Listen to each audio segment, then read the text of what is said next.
चलिए तो आज फिर से हम आप लोगों के बीच वर्ल्ड साइंस प्लेटफॉर्म पे आए हैं और स्वागत है कि आप लोग इससे पहले वाले 4 जो वीडियो था पार्ट 4 तक आप लोग देख चुके होंगे 2018 के क्वेश्चन बैंक सॉल्यूशन का। आज हमारा ये 5वां पार्ट होगा, 5वां वीडियो होगा 2018 क्वेश्चन बैंक सॉल्यूशन बायोलॉजी का। तो आप लोग शुरू से अंत तक बने रहिएगा। आज हम इस वीडियो में जो टॉपिक देने जा रहे हैं यह 2018 के ही क्वेश्चन बैंक का 29 नंबर का क्वेश्चन है, 29 नंबर का ऑब्जेक्टिव है और 35 नंबर के ऑब्जेक्टिव तक चलेंगे। और आज मेरा ये 2018 का क्वेश्चन बैंक सॉल्यूशन का जो ये 2018 क्वेश्चन बैंक है ये खत्म हो जाएगा और इसके नेक्स्ट वीडियो जो हम लाएंगे आप लोगों के बीच तो वो होगा मॉडल पेपर पे। चूंकि बिहार बोर्ड इंटरनेट के माध्यम से आप लोगों के बीच वो मॉडल सेट भेज दिया है, तो आज हम लोग क्या करेंगे मॉडल सेट पे, अगले वीडियो में मॉडल सेट पे काम करेंगे। तब तक के लिए 2019 का क्वेश्चन बैंक, 20 का क्वेश्चन बैंक और 21 का क्वेश्चन बैंक को स्टॉपेड करेंगे। चूंकि मॉडल पेपर यदि हम खत्म कर देते हैं वहां से आप लोगों को बहुत सारा ऑब्जेक्टिव, सब्जेक्टिव और 5 मार्क वाला बताएंगे, जिससे क्या होगा आपका मार्क बनेगा वहां से और आप बोर्ड एग्जाम में बहुत ही बेहतरीन मार्क लेकर के आएंगे। तो चलिए आज हम लोग ये 2018 के क्वेश्चन बैंक का ये 5वां वीडियो है, इसको हम लोग शुरू करते हैं 29 नंबर का ऑब्जेक्टिव से। तो आप लोग शुरू से अंत तक बने रहिएगा। इसमें बहुत सारे इंपॉर्टेंट ऑब्जेक्टिव के साथ साथ हम बताएंगे कि यहाँ से कौन सा ऑब्जेक्टिव है जो 5 मार्क में भी पूछा जाता है और किस डिटेल से लिखेंगे कि आपको 5 मार्क मिलना चाहिए और मिलेगा ही। तो बने रहिए आप शुरू से अंत तक। तो चलिए क्वेश्चन हमारा ये है कि प्रकाश रासायनिक धूमकोहरा इनमें से किससे बनता है। क्वेश्चन हमारा ये है, ध्यान दीजिएगा क्वेश्चन पे, कि प्रकाश रासायनिक धूमकोहरा इनमें से किससे बनता है। ए में है सल्फर डाइऑक्साइड जिसे हम लोग SO2 कहते हैं, दूसरा है पेन और तीसरा है धुआं। मतलब ऑप्शन नंबर ए का सल्फर डाइऑक्साइड, पेन एवं धुआं। बी में है ओजोन, पेन एवं नाइट्रोजन डाइऑक्साइड जिसे हम लोग क्या कहते हैं NO2 कहते हैं, नाइट्रोजन डाइऑक्साइड कहते हैं। और सी का ऑप्शन है ओजोन, सल्फर डाइऑक्साइड और हाइड्रोकार्बन। डी में है SO2, CO2 तथा हाइड्रोकार्बन। तो क्वेश्चन के अनुसार, ऑब्जेक्टिव के अनुसार हमारा ऑप्शन हो जाएगा क्या कि ओजोन, ओजोन, सल्फर डाइऑक्साइड तथा हाइड्रोकार्बन। ध्यान दीजिएगा यहाँ से क्वेश्चन कभी कभी ये पूछा जाता है कि ओजोन का सूत्र क्या होता है। केमिस्ट्री में पूछा जाता है, क्या पूछा जाता है कि ओजोन का सूत्र क्या होता है, O3 होता है। हम लोग जानते हैं कि ऑक्सीजन को क्या कहते हैं, O2 कहते हैं, O2 कहते हैं। लेकिन जब हम O3 देते हैं तो क्या हो जाता है, ये ओजोन का सूत्र हो जाता है। ओजोन का सूत्र होता है O3। ये अधिकतर आप लोग को 12th के बोर्ड एग्जाम के केमिस्ट्री चैप्टर या केमिस्ट्री सब्जेक्ट में पूछा जाता है ओजोन का सूत्र क्या है, O3 होता है। और तो यहाँ ध्यान दीजिए प्रकाश रासायनिक धूमकोहरा के अंतर्गत आता है ओजोन, सल्फर डाइऑक्साइड जिसे हम लोग SO2 कहते हैं तथा हाइड्रोकार्बन आता है जिसमें हाइड्रोजन और कार्बन दोनों मिक्स रहता है, उसे हाइड्रोकार्बन कहते हैं। तो क्वेश्चन हमारा था, ध्यान दीजिएगा, कि प्रकाश रासायनिक धूमकोहरा इनमें से किससे बनता है, तो ओजोन से O3, सल्फर डाइऑक्साइड जिसे हम लोग क्या कहते हैं SO2 कहते हैं और हाइड्रोकार्बन, ये तीनों मिलाकर क्या बनता है, रासायनिक धूमकोहरा बनता है। अगला हमारा कि विश्व में पाए जाने वाले जैव विविधता हॉट स्पॉट, ध्यान दीजिएगा, हॉट स्पॉट की संख्या इनमें से कौन सी है। ये जो पूरे वर्ल्ड में जो जैव विविधता वाले हॉट स्पॉट पाए जाते हैं इसकी कुल संख्या पूछ रहा है हमसे कि कितना होता है पूरे वर्ल्ड में, पूरे विश्व में। विश्व में पाए जाने वाले जैव विविधता हॉट स्पॉट की संख्या इनमें से कौन सी है, 25 है या 9 है या 34 है या इनमें से कोई नहीं। तो इसका हमारा ऑप्शन हो जाएगा सी और 34 हो जाएगा। पूरे वर्ल्ड में, पूरे विश्व में जैव विविधता हॉट स्पॉट की संख्या 34 है। अगला हमारा ऑब्जेक्टिव है वायुमंडल के निचले भाग से शिखर तक, ध्यान दीजिए, वायुमंडल के निचले भाग से शिखर तक वायु स्तंभ जो या कॉलम जिसे हम कहते हैं, कॉलम में ओजोन की मोटाई किस इकाई में मापी जाती है। ध्यान दीजिए कभी कभी ऑब्जेक्टिव पूछा जाता है कि ओजोन का फॉर्मूला क्या होता है, तो ओजोन का फॉर्मूला होता है O3। क्योंकि O2 क्या होता है, ऑक्सीजन होता है और O3 लगा देते हैं ओजोन होता है। तो वायुमंडल के निचले भाग से शिखर तक वायु स्तंभ जिसे कॉलम कहते हैं में ओजोन की मोटाई किस इकाई में मापी जाती है? ए में है डॉब्सन इकाई, बी में है अरब इकाई, सी में है पास्कल इकाई और डी में इनमें से कोई नहीं। तो हमारा ऑप्शन हो जाएगा ए डॉब्सन इकाई, जिसे हम लोग डॉब्सन यूनिट भी कहते हैं। तो ओजोन परत की जो मोटाई की माप की जाती है कौन सा स्केल में या कौन सा यूनिट में की जाती है? तो डॉब्सन यूनिट में ओजोन परत की मोटाई की माप की इकाई जो होती है वह डॉब्सन यूनिट में की जाती है ओजोन परत की। और इससे रिलेटेड और एक इम्पोर्टेंट ऑब्जेक्टिव है कि ये जो ओजोन परत होता है वह कहाँ पर होता है? वह समताप मंडल में होता है। ओजोन परत कहाँ होता है, किस मंडल में ओजोन परत रहता है? तो वह समताप मंडल, जिसे हम लोग स्ट्रेटोस्फेयर कहते हैं। स्ट्रेटोस्फेयर मतलब समताप मंडल में क्या होता है? ओजोन परत आता है। ओजोन परत समताप मंडल में होता है। और ये ओजोन परत करता क्या है? ये पृथ्वी तक जो आने वाला पराबैंगनी किरण होता है या पराबैंगनी विकिरण होता है, जिसे अल्ट्रावायलेट रे कहते हैं, उसको रोक कर रखता है। कौन? ओजोन परत। ये अल्ट्रावायलेट रे जो आता है, जिसे हम लोग पराबैंगनी किरण कहते हैं या विकिरण कहते हैं, उसको रोक करके ओजोन परत रखता है। जिससे क्या होता है कि पृथ्वी पर जो है उसका पृथ्वी का टेम्परेचर नियंत्रित रहता है, बना रहता है। यदि ओजोन परत नहीं होता तो हमारे पृथ्वी तक क्या आ जाता? अल्ट्रावायलेट पराबैंगनी रे आ जाता। जिससे क्या होता है, कभी कभी मानव को स्किन कैंसर हो जाता है, बाल झड़ने लगता है या त्वचा सूखने लगता है। किसके कारण? ये जो पराबैंगनी, क्योंकि जब ओजोन परत का क्षय हो जाता है, जब ओजोन परत नहीं रहता है, कभी कभी ओजोन छिद्र पूछा जाता है। क्या होता है? जब ओजोन परत में छेद हो जाता है, छिद्र हो जाता है, तो उसके कारण क्या होता है कि उससे होकर के पराबैंगनी किरण हमारे पृथ्वी तक चले आता है। और पराबैंगनी किरण यदि पृथ्वी तक चले आता है तो यह क्या करता है? हमारे स्किन पर प्रभाव करता है और हमें कैंसर उत्पन्न कर देता है। इसीलिए ये जो ओजोन परत का जो ओजोन परत दिया है, कुछ सेफ्टी के लिए दिया है। और ये ओजोन परत जो होता है हमारे समताप मंडल स्ट्रेटोस्फेयर में होता है। तो ध्यान दीजिएगा, ये ओजोन परत की मोटाई की इकाई की माप जो की जाती है डॉब्सन यूनिट में की जाती है। और ये ओजोन परत जो होता है समताप मंडल स्ट्रेटोस्फेयर में होता है। यह करता क्या है? यह पराबैंगनी किरण को रोक कर रखता है, जिससे क्या होता है कि पृथ्वी का तापमान बने रहता है, नियंत्रित रहता है। अगला हमारा ऑब्जेक्टिव है कि तंबाकू के सेवन से शरीर में कौन सा उपापचयी परिवर्तन शीघ्र परिलक्षित हो जाती है। मतलब जब तंबाकू का हम लोग लगातार सेवन करते रहते हैं तो शरीर में क्या होता है कि शरीर में कौन सा उपापचयी परिवर्तन, मतलब ऐसा कौन सा उपापचयी चेंजिंग होता है, कैटाबॉलिज्म परिवर्तन होता है, चेंजिंग होता है, जिसके कारण शीघ्र परिलक्षित, जिसके कारण क्या होता है कि बहुत जल्द ही हमें उस चीज़ का लक्षण पता चल जाता है कि ये कौन सा चीज़ है। तो तंबाकू के सेवन से शरीर में कौन सा उपापचयी परिलक्षण शीघ्र परिलक्षित हो जाती है? तो ऑप्शन ए है अधिवृक्क ग्रंथि, जिसे हम लोग एड्रिनल ग्लैंड कहते हैं। अधिवृक्क ग्रंथि मतलब किडनी के ऊपर जो ग्लैंड होता है, किडनी के ऊपर वृक्क के ऊपर जो ग्रंथि होता है उसे अधिवृक्क ग्रंथि कहते हैं। तो अधिवृक्क ग्रंथि के उद्दीपन से केटेकोलेमिन का रक्त में स्राव। दूसरा है व्यक्ति के रक्तचाप, जिसे ब्लड प्रेशर कहते हैं, तथा हार्ट स्पंदन, हृदय का धड़कना, हार्ट या हृदय स्पंदन की दर में एकाएक वृद्धि। और सी में है इनमें से दोनों, ए तथा बी दोनों, और डी में है इनमें से कोई नहीं।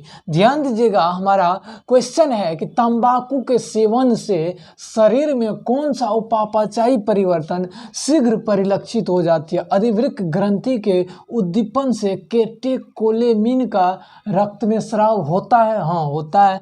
उसके बाद है व्यक्ति के रक्तचाप, जिसे ब्लड प्रेशर कहते हैं। तो ब्लड प्रेशर तथा उसके बाद हृदय, हार्ट का पंपिंग करना, हृदय स्पंदन या हृदय का धड़कना क्या होता है, उसकी दर में एकाएक वृद्धि हो जाती है। तो इनमें से क्या हो जाएगा? दोनों सही हो जाएगा, ए तथा बी दोनों। क्या कि अधिवृक्क ग्रंथि के उद्दीपन से केटेकोलेमिन का रक्त में स्राव होता है। उसके बाद व्यक्ति के रक्तचाप तथा हृदय स्पंदन की दर में एकाएक वृद्धि हो जाता है। क्या, जब लगातार तंबाकू का सेवन करते रहने से ये होता है। फिर उसके बाद एक इम्पोर्टेंट और ऑब्जेक्टिव है जो कि 2019 के क्वेश्चन बैंक में और 2021 के क्वेश्चन बैंक में पूछा गया है और पूछा जाता है हर एक किसी भी बोर्ड एग्जाम में या और अदर कॉम्पिटिटिव एग्जाम में भी ये क्वेश्चन देखने को मिलता है। क्या कि जब हम अत्यधिक अल्कोहल ले लेते हैं, जब अत्यधिक शराब हम पी लेते हैं और लगातार पीते रहते हैं तो उससे क्या होता है, शरीर का लीवर जिसे हम लोग यकृत कहते हैं वह खराब हो जाता है। लीवर यकृत क्या होता है, हमारा डैमेज होता है, खराब हो जाता है, प्रभावित हो जाता है, वह काम सही से कर नहीं पाता, क्योंकि यकृत लीवर क्या करता है, पित्त का स्राव करता है, पित्त का स्राव करता है। और यदि लीवर नहीं रहता है, लीवर प्रभावित हो जाता है, पित्त का स्राव नहीं हो पाता है, और पित्त का स्राव नहीं हो पाता है तो क्या होता है, भोजन अत्यधिक, चूँकि लीवर क्या करता है, कुछ न कुछ एंजाइम भी निकालता है, कुछ न कुछ हार्मोन भी निकालता है, तो उससे क्या होता है कि हमारा भोजन का जो पाचन होता है वह आसान हो जाता है। लेकिन यदि लीवर प्रभावित हो जाएगा तो भोजन पाचन में भी थोड़ा सा कठिनाई होगी। तो इसलिए क्या होता है, अत्यधिक अल्कोहल हमें नहीं लेना चाहिए, अल्कोहल का सेवन करना ही नहीं चाहिए, क्योंकि उससे क्या होता है, क्योंकि एक दिन में कोई खराबी तो नहीं होगा ना, बराबर कोई भी चीज लेने से खराबी करता है। क्योंकि कहा गया है कि आवश्यकता से अधिक जहर है, महात्मा बुद्ध ने कहा है कि आवश्यकता से अधिक जहर है और आवश्यकता से कम भी जहर है। यदि आवश्यकता से कोई भी चीज़ अधिक हो जाता तो वह जहर के साथ जहर के जैसा माना जाता है, और आवश्यकता से कम भी है वो भी जहर के समान माना जाता है। इसीलिए अत्यधिक अल्कोहल लेना क्या होता है, हमारे शरीर के लिए हानिकारक होता है। क्यों? क्योंकि हमारा शरीर का जो ये लीवर होता है, यकृत होता है, या प्रभावित हो जाता है, डैमेज हो जाता है, खराब हो जाता है। तो इसका ऑब्जेक्टिव, अगला हमारा ऑब्जेक्टिव रहा कि जीवाणु की कोशिका भित्ति को तोड़कर उसके डीएनए एवं अन्य वृहद जैव अणु को मुक्त करने हेतु तो इनमें से कौन सा एंजाइम प्रयुक्त होता है। क्वेश्चन है, ध्यान दीजिएगा, इंपॉर्टेंट ऑब्जेक्टिव है कि जीवाणु जिसे बैक्टीरिया कहते हैं, बैक्टीरिया की सेल वाल कोशिका भित्ति को तोड़कर उसके डीएनए एवं अन्य वृहद जैव अणु, वृहद अनवृहद मतलब और छोटा छोटा जैव अणुओं को मुक्त करने तो इनमें से कौन एंजाइम प्रयुक्त होता है। लाइसोजाइम, सेल्यूलोज, काइटिनेज तथा कोलेजिनेज। तो हमारा ऑप्शन हो जाएगा लाइसोजाइम एंजाइम। कौन सा एंजाइम? Lysozyme enzyme. जीवाणु की कोशिका भित्ति को तोड़कर उसके डीएनए एवं अन्य वृहद जैव अणुओं को मुक्त करने हेतु तो इनमें से कौन सा एंजाइम प्रयुक्त होता है? लाइसोजाइम नामक एंजाइम प्रयुक्त होता है। अगला हमारा ऑब्जेक्टिव है कि आणविक तकनीक मतलब आणविक टेक्निक जिसमें किसी भी इच्छित जीन को उनकी प्रति इन विट्रो संश्लेषित की जा सकती है, क्या कहलाती है। ध्यान दीजिएगा, ऑब्जेक्टिव आणविक तकनीक जिसमें किसी भी इच्छित जीन की अनेकों प्रति इन विट्रो संश्लेषित की जा सकती है, क्या कहलाती है? एलाइसा कहलाती है, या पीसीआर कहलाती है, या जेल इलेक्ट्रोफोरेसिस कहलाती है, या फ्लो साइटोमेट्री कहलाती है। तो इसका ऑप्शन हो जाएगा बी, हो जाएगा पीसीआर हो जाएगा। क्या हो जाएगा? पीसीआर हो जाएगा। ये ऑब्जेक्टिव, इस पर ध्यान दीजिएगा, ये जो इलेक्ट्रोफोरेसिस जेल है या जेल इलेक्ट्रोफोरेसिस आप कह सकते हैं, जेल इलेक्ट्रोफोरेसिस कहिए या इलेक्ट्रोफोरेसिस जेल कहिए, दोनों एक ही बात है। ये जो इलेक्ट्रोफोरेसिस जेल है इसमें होता है क्या, रिस्ट्रक्शन एंडोन्यूक्लियस एंजाइम पाया जाता है। ये जब डीएनए फिंगरप्रिंटिंग जो होता है, डीएनए फिंगरप्रिंटिंग का जो टेस्ट होता है उसमें ये जेल इलेक्ट्रोफोरेसिस काम में आता है। ये किस काम में आता है? क्योंकि जेल इलेक्ट्रोफोरेसिस जो है इसके अंदर क्या रहता है कि रिस्ट्रक्शन एंडोन्यूक्लियस एंजाइम रहता है। किसके अंदर? जेल इलेक्ट्रोफोरेसिस के अंदर रिस्ट्रक्शन एंडोन्यूक्लियस एंजाइम रहता है, और यह एंजाइम क्या करता है, डीएनए अणु को छोटे छोटे टुकड़ों में काट देता है, और डीएनए अणु के छोटे छोटे टुकड़ों में काट देने से क्या होता है, डीएनए फिंगरप्रिंटिंग में हमें सहायता मिलती है और आसानी मिलती है। इसलिए इलेक्ट्रोफोरेसिस जेल का उपयोग डीएनए फिंगरप्रिंटिंग में किया जाता है, और जेल इलेक्ट्रोफोरेसिस के अंतर्गत उसमें क्या रहता है, रिस्ट्रक्शन एंडोन्यूक्लियेज एंजाइम रहता है, और यह रिस्ट्रक्शन एंडोन्यूक्लियेज जो होता है यह डीएनए को और छोटे छोटे टुकड़ों में काटने का काम करता है। लेकिन कभी कभी ये ऑब्जेक्टिव पूछा जाता है कि डीएनए को जोड़ने का काम कौन करता है, तो डीएनए को जोड़ने का काम करता है लाइगेज एंजाइम। लाइगेज एंजाइम, ध्यान दीजिएगा,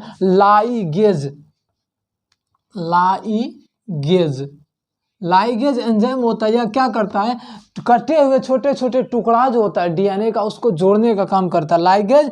और रिस्ट्रक्शन एंडोन्यूक्लियेज एंजाइम क्या करता है, या कटे हुए या डीएनए के छोटे छोटे टुकड़ों में काटने का काम करता है और ये जोड़ने का काम करता है। ऑब्जेक्टिव और लास्ट वीडियो होगा 2018 के क्वेश्चन बैंक का। क्वेश्चन है हमारा, एक समान दृष्टि वाली महिला जिसके पिता वर्णांध है, जिसे मतलब कलर ब्लाइंडनेस वाला रोग है, उसके मतलब उस महिला को नहीं है लेकिन महिला के पिता क्या थे, वर्णांध थे या वर्णांध है, की शादी एक समान दृष्टि वाले पुरुष से होती है। मतलब वर्णांध है जिनके पिता, उनकी जो मतलब महिला की जो पिता वर्णांध है वह महिला क्या है, समान दृष्टि का है, उसे वर्णांध नहीं है, लेकिन उसकी शादी क्या की जाती है कि एक समान दृष्टि वाले पुरुष से की जाती है। ठीक, तब उसके होने वाले पुत्र एवं पुत्री में वर्णांधता की संभावना इनमें से क्या होगी। ये जो वर्णांधता है, ये जो वर्णांध देख रहे हैं, ये क्या है, कलर ब्लाइंडनेस है। क्योंकि कलर ब्लाइंडनेस डिजीज जो होता है उसमें क्या होता है, यहाँ ध्यान दीजिएगा, ये जो वर्णांधता है या कलर ब्लाइंडनेस वाला डिजीज है, ये क्या होते हैं, इसमें होता क्या है कि ये लाल और हरा रंग में भेद नहीं कर पाता। चूँकि वर्णांधता जो है ये कलर ब्लाइंडनेस वाला रोग है, यह जेनेटिक डिजीज होते हैं, आनुवांशिक रोग होते हैं, पीढ़ी दर पीढ़ी आते रहते हैं, पीढ़ी दर पीढ़ी ट्रांसफ़र होते रहते हैं। तो ये कलर ब्लाइंडनेस वाले रोग में क्या होता है, रोगी में क्या होता है, वह लाल रंग को पहचान नहीं पाता और हरा रंग को नहीं पहचान पाता। उसे क्या, लाल रंग हरा दिखाई देता है और हरा रंग लाल दिखाई देता है। मतलब हरा रंग और लाल रंग में यह डिफरेंट नहीं बता पाता है कि कौन लाल है या कौन हरा है। तो वर्णांधता या कलर ब्लाइंडनेस वाले रोगी में लाल और हरा रंग की स्पष्टता नहीं पता चलती है। और इसमें क्या होता है, वर्णांधता वाले में क्या होता है कि ये वर्णांधता जो होता है, कलर ब्लाइंडनेस जो होता है, यह ज़्यादातर फीमेल में होता है। किसमें, फीमेल मादा में होता है। क्यों, क्योंकि ये जो वर्णांधता है या कलर ब्लाइंडनेस वाला रोग है, इसमें क्या होता है, एक्स क्रोमोसोम प्रभावित हो जाता है, और क्रोमोसोम प्रभावित हो गया तो क्या हो जाता है, यह जेनेटिक डिजीज होता है, आनुवांशिक रोग हो जाता है। तो कलर ब्लाइंडनेस कभी कभी 2 मार्क वाला में क्वेश्चन हमसे ये पूछा जाता है कि आप वर्णांधता से आप क्या समझते हैं, तो बोलेंगे कि वर्णांधता एक प्रकार का आनुवांशिक रोग है, और इसमें क्या होता है कि एक्स क्रोमोसोम प्रभावित होने के कारण क्या होता है, मेल में यह ज़्यादातर होता है, क्या, वर्णांधता वाला रोग या कलर ब्लाइंडनेस वाला रोग। और इसमें क्या होता है कि रोगी लाल एवं हरा रंग में भेद नहीं कर पाता, डिफरेंट नहीं कर पाता, यही इसका क्या हो जाएगा, परिभाषा। लेकिन क्वेश्चन हमसे ये पूछा गया कि समान दृष्टि वाली महिला की शादी एक समान दृष्टि वाले पुरुष से कर दी जाती है, लेकिन कंडीशन ये है, ये जो समान दृष्टि वाली महिला उनके पिता क्या है, वर्णांध है, ठीक, की शादी एक समान दृष्टि वाले पुरुष से कर दी जाती है, तो उसके होने वाले पुत्र एवं पुत्री में वर्णांधता की संभावना इनमें से क्या होगी। एम है 25% वर्णांध पुरुष एवं लक्षण प्रारूपी सभी साधारण दृष्टि वाली पुत्री, 50% वर्णांध पुत्र, ध्यान दीजिएगा यहाँ 50% है वर्णांध पुत्र एवं 50% समान दृष्टि वाले पुत्री। सी में है 50% वर्णांध पुत्र एवं 50% वर्णांध पुत्री। डी में है सभी पुत्र समान दृष्टि वाले एवं वर्णांध पुत्री। तो हमारा जो है क्वेश्चन के अनुसार हमारा ऑप्शन हो जाएगा बी हो जाएगा, 50% वर्णांध पुत्र हो जाएगा और 50% सामान्य दृष्टि वाली पुत्री हो जाएगी। तो हमारा ऑप्शन बी सही हो जाएगा 35 नंबर ऑब्जेक्टिव का। तो आज का हमारा ये क्लास यहाँ खत्म होता है, यहाँ समाप्त होता है। 2018 क्वेश्चन बैंक सॉल्यूशन का ये अंतिम वीडियो था, 5वां वीडियो था। वो आशा करते हैं आप लोग शुरू से अंत तक अभी तक बने रहे।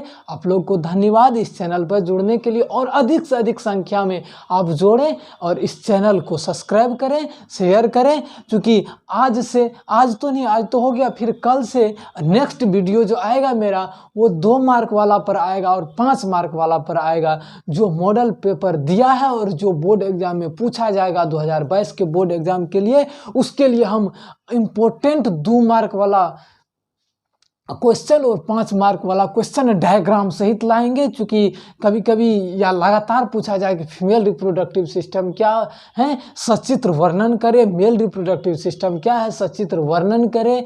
या एक्रोसोम क्या है या स्पर्म क्या है, उसके डायग्राम को बताएं। और ओवम क्या है, उसके डायग्राम को बताएं। तो वो सब लेकर के हम अगले वीडियो में आएंगे, और तब तक के लिए आप लोग इस वीडियो पे बने रहिए, इस चैनल पे बने रहिए, और बढ़िया से इम्पोर्टेंट तरीके से जिस तरह से हम दिए हैं उस तरह से यदि आप तैयारी करते हैं तो आशा करते हैं आप लोग कई बेहतरीन मार्क और कई ज़्यादा मार्क आप ला सकते हैं, और लाएंगे भी, क्यों नहीं लाएंगे, क्योंकि आप जुड़े हैं वर्ल्ड साइंस प्लेटफॉर्म पे। नाम से ही स्पष्ट है, वर्ल्ड साइंस प्लेटफॉर्म। विश्व में आप विख्यात हो सकते हैं यदि इस चैनल पे आप शुरू से अंत तक बने रहते हैं तो, और इस चैनल पे अधिक से अधिक जोड़ रहे हैं तो आपसे भी कई बेहतरीन आने वाले स्टूडेंट करेंगे इस चैनल पर से। तो आप लोग ज़्यादा से ज़्यादा स्टूडेंट को जोड़ें, ताकि वह जो है मतलब आगे आने वाले बोर्ड एग्ज़ाम के लिए फिर से अपना प्रिपेयर शुरू करें। तो आज के लिए इतना ही। आगे हम मॉडल पेपर पे 2 मार्क वाला 5 मार्क वाला पर काम करेंगे। उसके बाद 2019 का क्वेश्चन बैंक, 2020 का क्वेश्चन बैंक, 2021 का क्वेश्चन बैंक डालेंगे। तब तक के लिए क्वेश्चन बैंक को रोकते हैं और मॉडल पेपर पे काम करेंगे, जिससे आप लोग का रिजल्ट कहीं बेहतर बनेगा और बहुत अच्छा मार्क आएगा। इसलिए हम आप लोगों के साथ हैं, और आप लोग भी हमारे साथ रहिए, हमारे चैनल के साथ रहिए। तो धन्यवाद।